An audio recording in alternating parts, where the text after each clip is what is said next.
Just in terms of Jack then, are you still hopeful of getting him back in February, or is it a case of you don't know now and you'll have to assess? Just keep assessing. Keep assessing, Adam. That was always the situation as soon as he received the injury.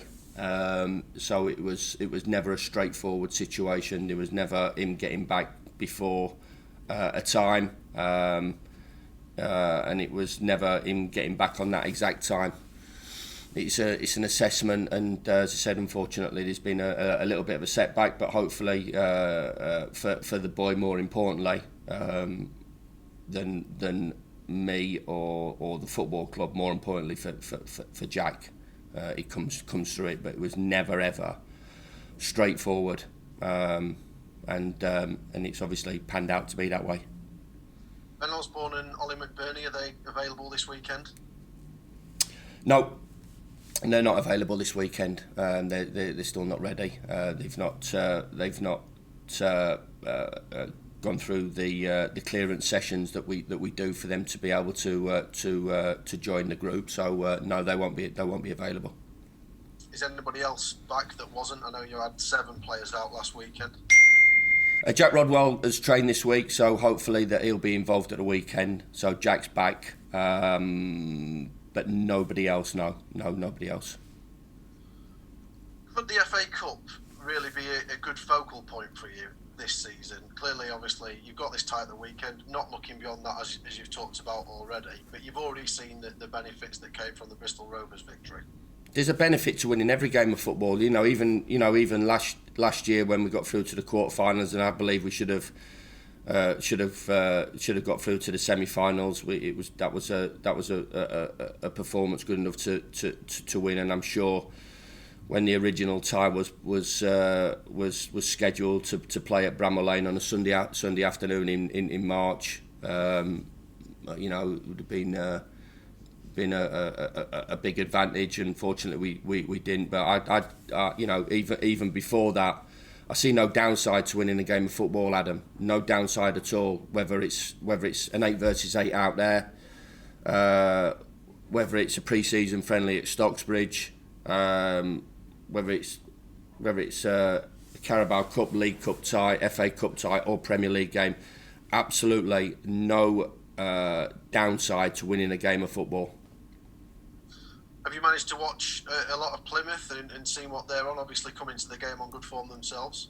Absolutely, we've done exactly the same process and coverage and attention to detail regarding Plymouth that we did the week before against Spurs, and only right as well. Only right. We're not good enough just to roll up and dismiss anybody. And that would never be the case for myself as a manager, because unlike some managers, I respect all the managers that are in the game. I don't like a few of them, and I like a few more, but I respect every manager in the game, and I've got a huge amount of respect for Ryan and what he's achieved so far as a younger manager than myself. A couple of promotions, incredible enthusiasm for the game, and he plays the game in a manner that I admire, and the preparation is exactly the same. No change.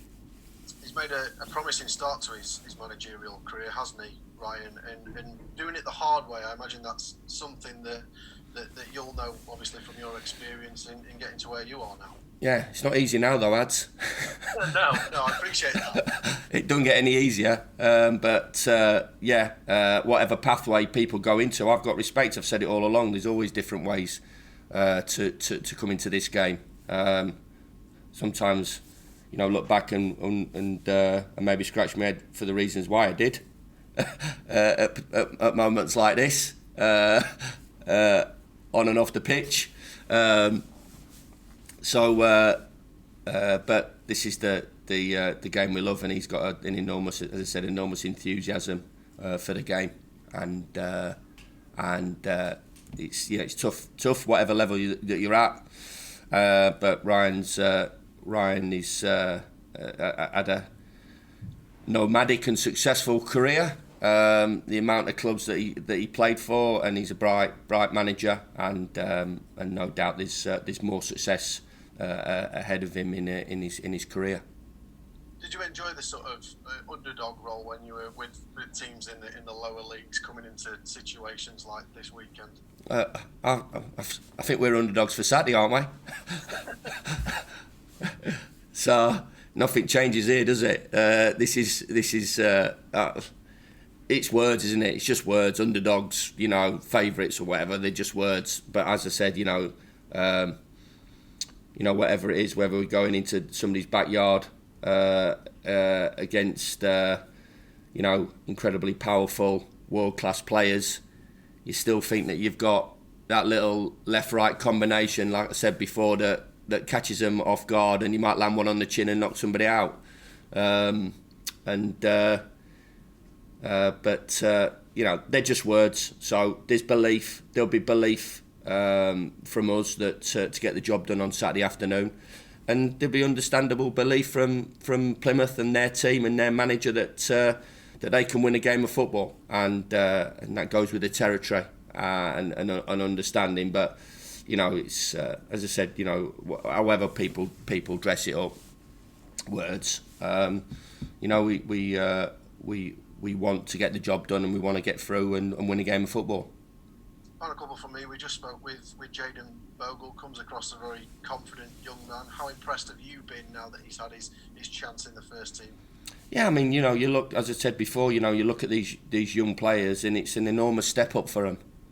Jaden and Max Lower. Look back at Max's games that he had to play in, he played in, and the players that he's up against. There's no hiding place.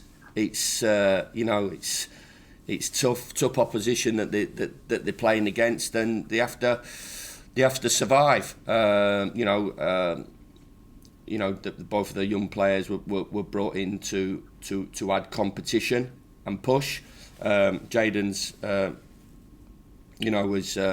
is somebody that I've known about for a long time, and Max has had an opportunity, and Ender's back in now, and Jaden had an opportunity when the door opened for him and took it, and now his task is to keep an excellent player out of the team. But it's tough competition, and a tough learning curve for him from every aspect of the game. But yeah, he's doing fine. As I said, it's for me, two boys that were brought in and to add to the group, and have played and will be good players.